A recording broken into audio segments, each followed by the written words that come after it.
Hey, what's going on guys, it's your boy Romario here. Welcome back to the channel, and for today's video I'm going to take you guys on a trip to some of the best places to visit if you're ever in Moruga. So, either you're here on your day off from work looking for a place to relax, or you belong to a hiking group that is in search of somewhere to begin a brand new adventure. Here are some of the best places to visit if you're ever in Moruga. Also, be on the lookout for these icons that would be placed in the top right hand corner of the screen, which would indicate whether or not a tour guide is or isn't required. The Moruga Tar and the Pitch Lake. Located 2.5 kilometers away from the village of Marak is this beauty of nature, which covers approximately 1.5 acres of land and is home to thousands of tons of pitch and tar. However, it is a much smaller deposit of asphalt than the one at Labrie and is not as well known. To get to this location, it takes about a 20-minute walk away from the roadside into the forest, which makes it the ideal location for hikers and persons in search of an adventure. On a rainy and cool day, the pitch is usually solid and easy to walk on. However, it can be very challenging on a hot and sunny day due to its natural soft and sticky nature. There are many bubbling little pockets of tar that swells and pops occasionally, which can be very intimidating if not expected.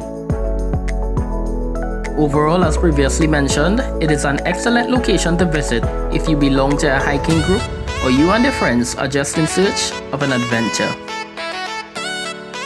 The Moruga Museum. Established in the year 2013 by Moruga's very own Mr. Eric Lewis and located in the vicinity of Grand Chemin, the museum focuses on exploring the history of the people of Moruga and by extension Trinidad and Tobago by collecting artifacts that dates back to over hundreds of years ago.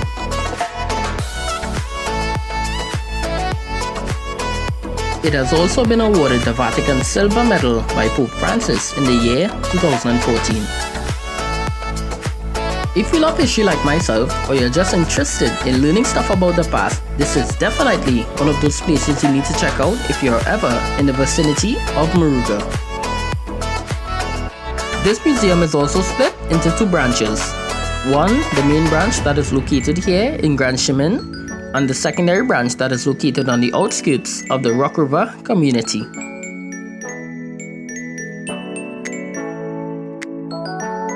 Also founded by Mr. Eric Lewis, this museum focuses on exploring the rich and ancient history of cocoa and coffee that was found here in Moruga. The Moruga Beach. So you've finally taken a day off from work and you're heading to Moruga to look for somewhere to go, kick back and relax.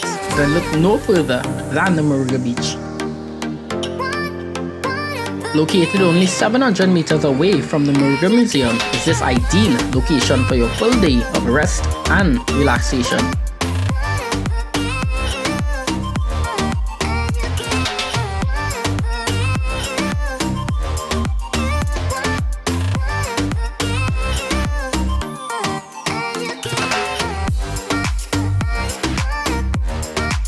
It is equipped with good washroom facilities, a great parking area, tables and concrete benches that is ideal for liming any time of the day.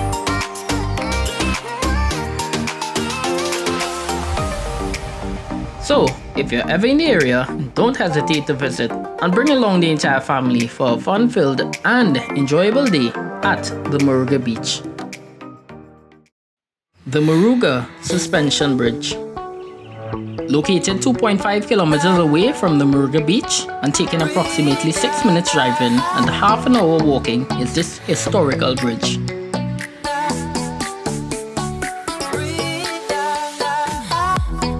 Built by the British in the year 1899, its primary function was to ensure the safe transportation of cocoa beans from the estates of Larry Trett and others across the River of Hope onwards to the rest of the country.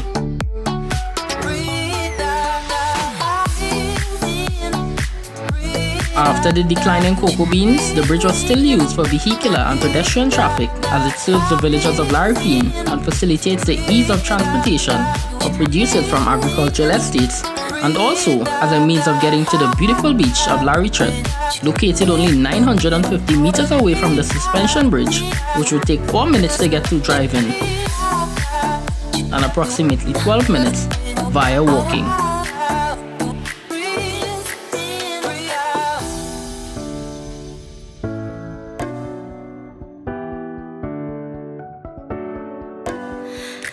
However, due to its age and the lack of maintenance, the bridge isn't as glorious as it once was, collapsing in the year 1993, leaving several people stranded on the other side of the river for a couple of hours. Those wooden planks have since been replaced, but the original towers, suspension cables, and bolts still hold the structure together, making it one of the oldest, if not the oldest bridge in Trinidad and Tobago. The Moruga Bluff. The Moruga Bluff is located in Edward Trace, and it takes approximately 38 minutes from Edward Trace's junction to the entrance area via vehicular transportation.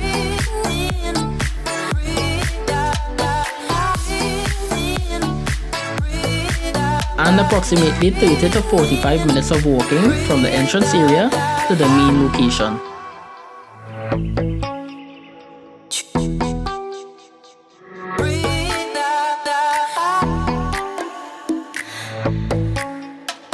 This location is definitely recommended for adventure lovers and people who are interested in long distance hiking.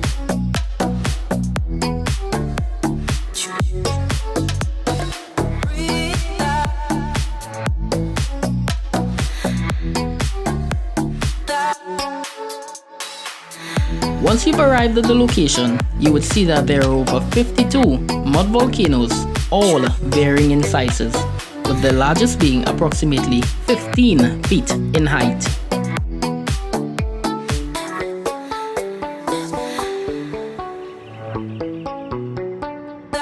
This volcanic site has left no room for trees to grow between these large clusters of mud volcanoes, giving the area an almost desert-like atmosphere.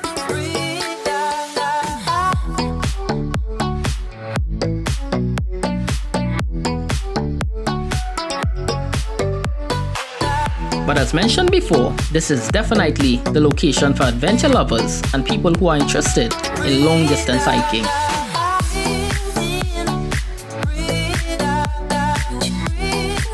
So guys, those are my recommendations for some of the best places to visit if you're ever in the vicinity of Moruga. And be sure to stick around for my Let's Explore Moruga series coming very soon. And if you did like this video, do remember to drop a like and subscribe, and see you guys in the next one. Cheers!